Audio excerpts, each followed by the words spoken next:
thank you for sticking around here. We had Mr. Ray Michaels doing a great job there on Street Talk, and thank you, Ray. You're consummate. You're a consummate street talker. No. It's always fun. It is fun. We go to these events. Sometimes we hear about them last minute. Otherwise, we'd let everybody know here on the show.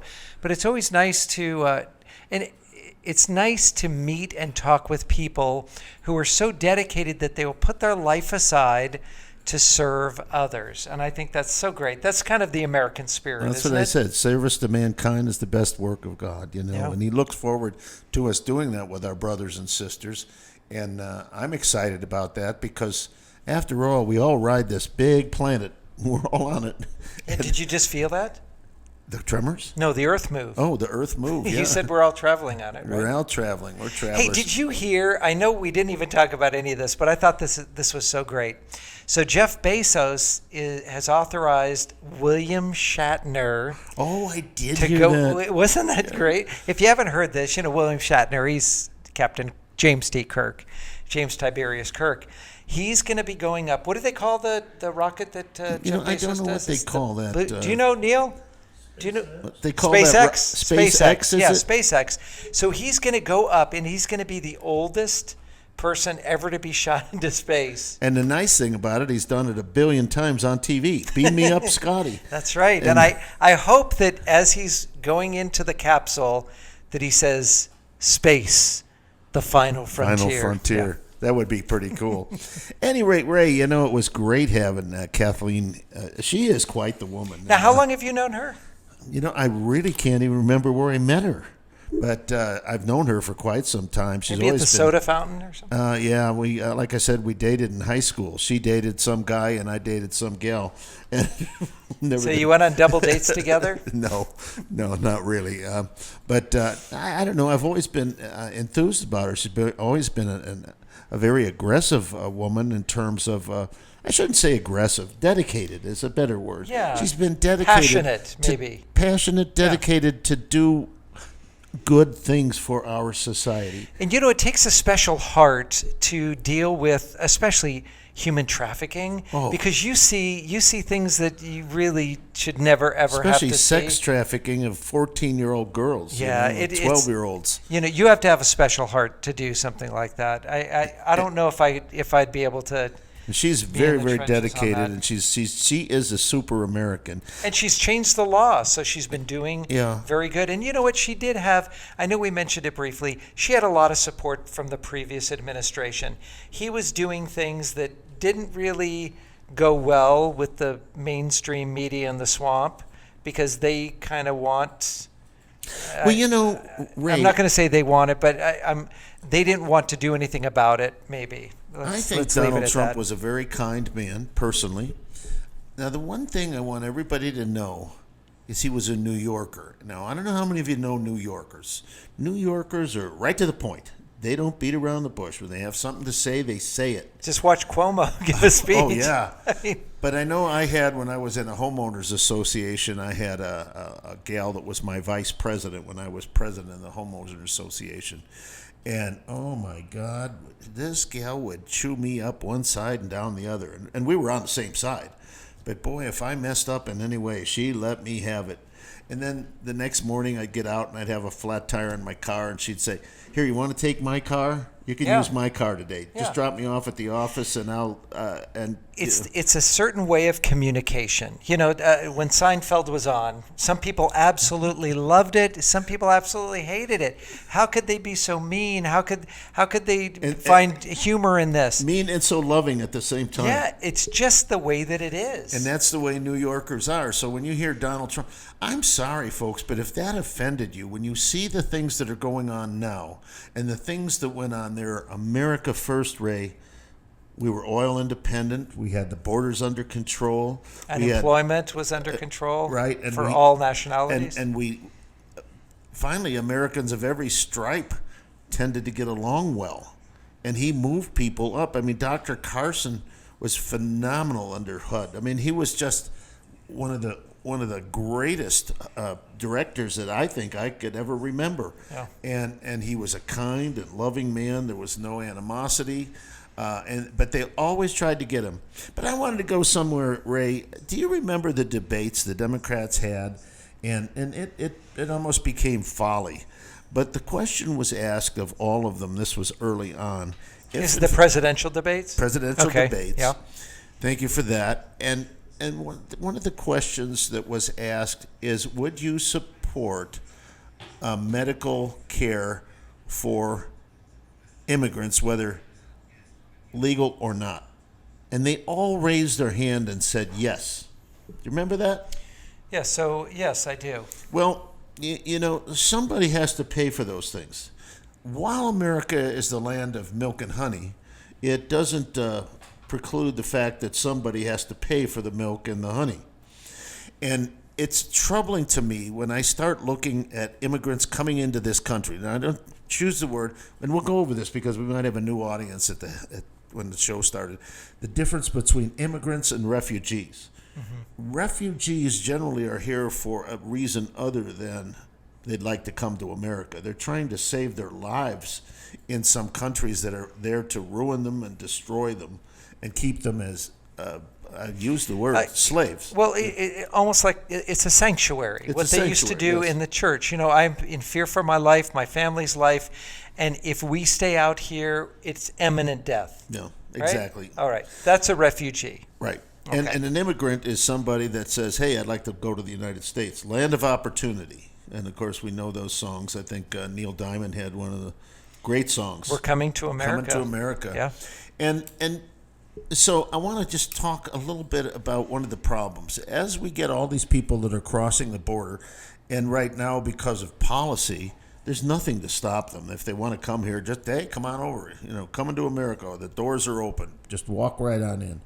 Okay, these people come here now. Okay, we already know that they're not getting medical attention. They're coming with COVID, measles, diseases, even tuberculosis, which Well, in wait a this second. country- Wait a second. I think Jen Psaki said that there's a process.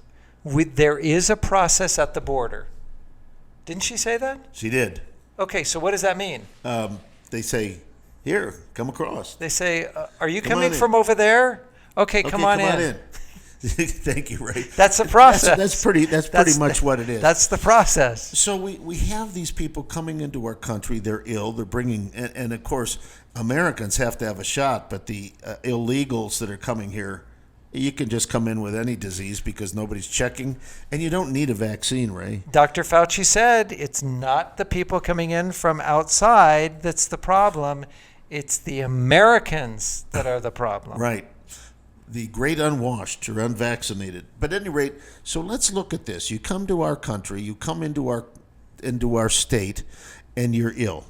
Now, our hospitals don't turn people away. I think by law they can't turn people away if you really need hospitalization. You just can't say, go somewhere else. Or you can't afford it, so you die. No, they take people.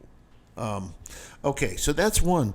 Well, a lot of these people, if you notice that are coming across, they have a lot of children, lots of children. And, of course, in this state, education is paid for essentially by property taxes. Now, Ray, you know that most of the state is not owned by Arizona. It's owned by the federal government. A lot of open land in Right. Arizona. We have a big military ranges here.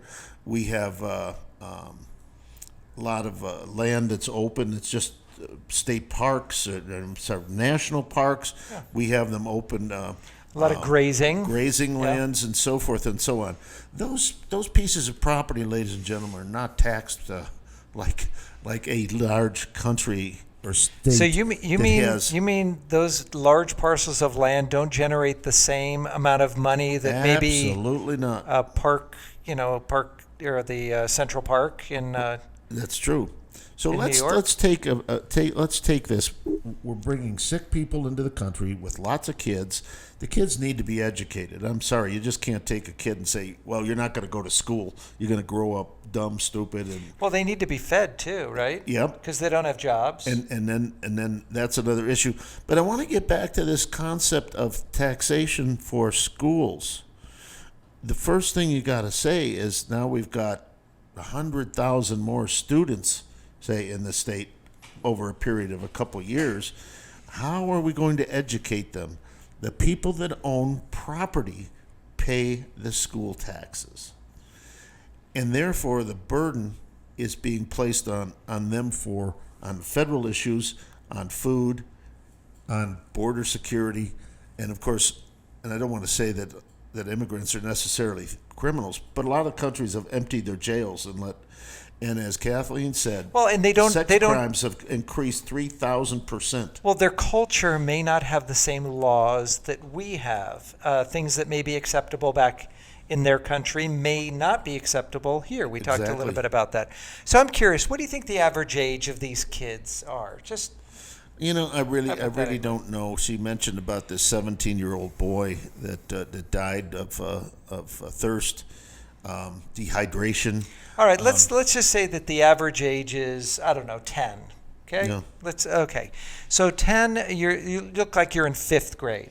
Okay, and you're looking at another 6 years of basic education, yeah, primary and secondary education. So here's my point. So here's kids from kindergarten up through high school. They come here. They may or may not be familiar with the English language. That's true. All right? So now they go into a classroom with people of the same age, and they don't speak the language. So now it's them trying to assimilate into a new language, and it's the teacher who is frustrated because they have certain quotas that they have to have and certain aptitudes that the children have to be to graduate into the next grade. Exactly. Right? So now the teacher is heavily burdened because not only is she teaching and bringing them up to grade level, but she's trying to teach them English, so they might be at a first grade English level in the 6th grade. That's the ESL language. English is a second language. Right. You're taking, and this happened before. Now, what they try to do, they don't want to segregate people because segregation in the United States is racist. So you put in with children that have been born and raised in the United States, and they have a certain aptitude, and then you take people, let's just say Afghanistan, where many people still ride donkeys and camels around, and you put them in the same classroom.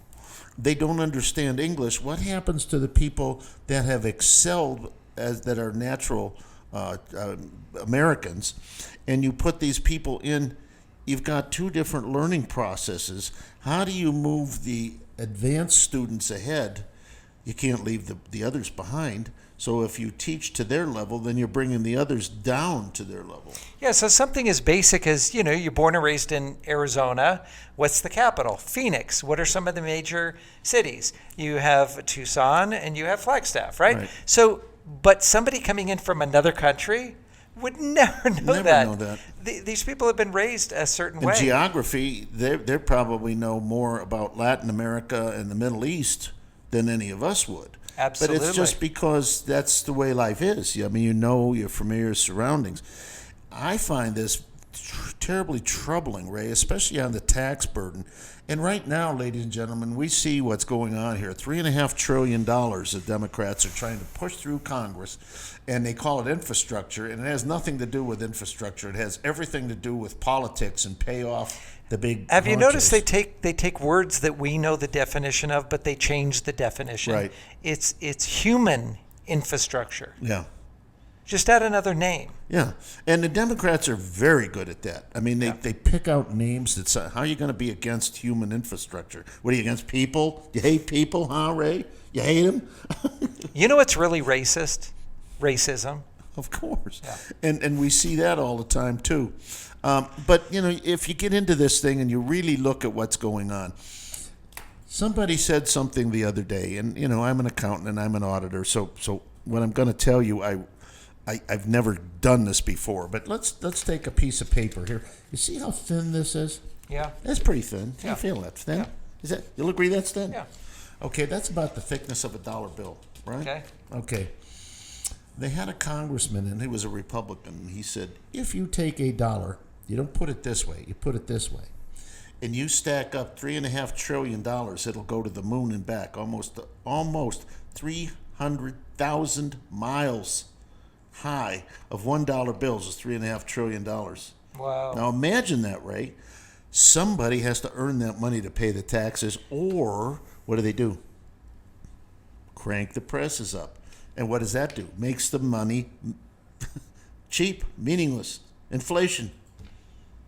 It's just a number to a lot of people.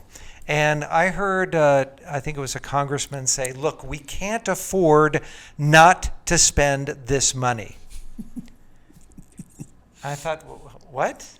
You can't afford it. Could you imagine walking into the bank and say, look, I can't afford not to own this house. I can't afford not to. I can't afford not to spend the money that I have on my lifestyle. I can't afford not to do it. Then don't live in that house. It doesn't make any sense. If you live within your means, right? If you asked every single citizen in our country, do you live within your means? And many will say, no, I don't. But the prudent ones will say, yes, I live within my means. Yet every year we come up and they make it a tragedy to say, we have to increase the debt ceiling. We have to do this. They can't get control over spending the money that we're paying them. They when they retire, they get a full pension, and they're public servants. I don't get it.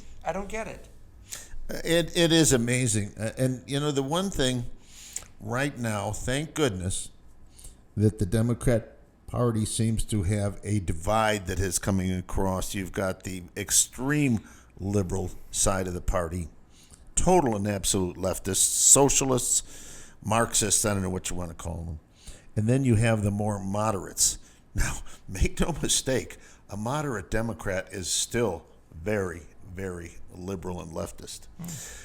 But they seem to have, and quite frankly, I'm kind of proud with Kirsten Sinema. She's a Democrat, but she's holding the line. She says, this is ridiculous. We cannot afford this. She holds the line even though they follow her into the restroom. Did you tell that story, Ray?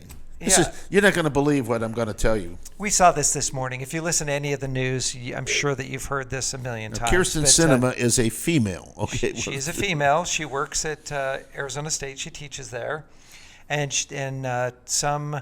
I don't remember the group. Do you remember the name of the group? I don't. It was a leftist group. And they were asking her questions. She said, I really don't have time. She goes into the restroom. The ladies' room.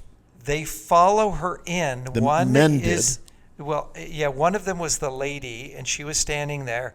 As the senator went into the stall, closed the door, locked it, you heard toilets flushing in the background. Somebody is videotaping, I think it was the gentleman videotaping in the ladies' restroom, while another one was standing right outside the stall videotaping and badgering her.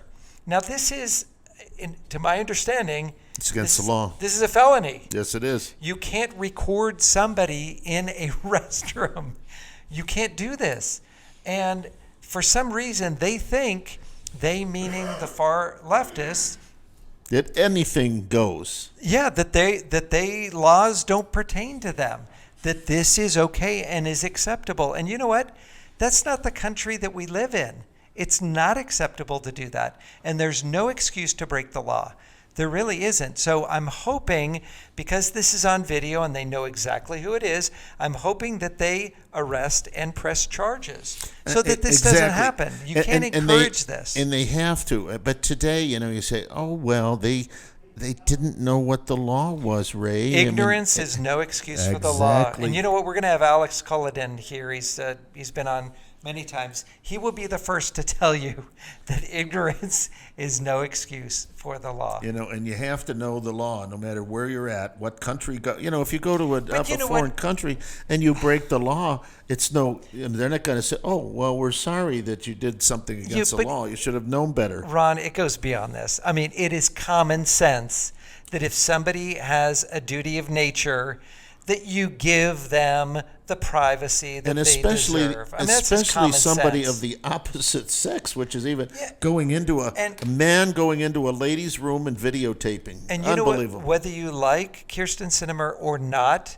she holds the position of senator. United States Senator from Arizona. This is a very exclusive club, and give her the respect of the office that she holds. Yep, exactly.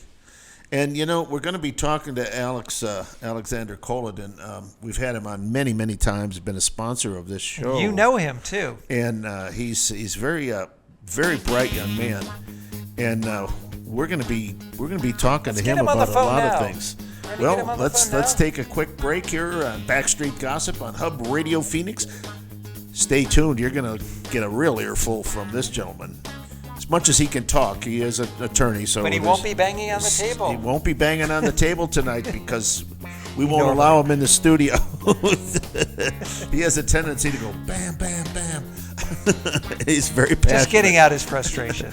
Okay, we'll see you on the other side. Do not go away, and like this show and pass it on. See you on the other side.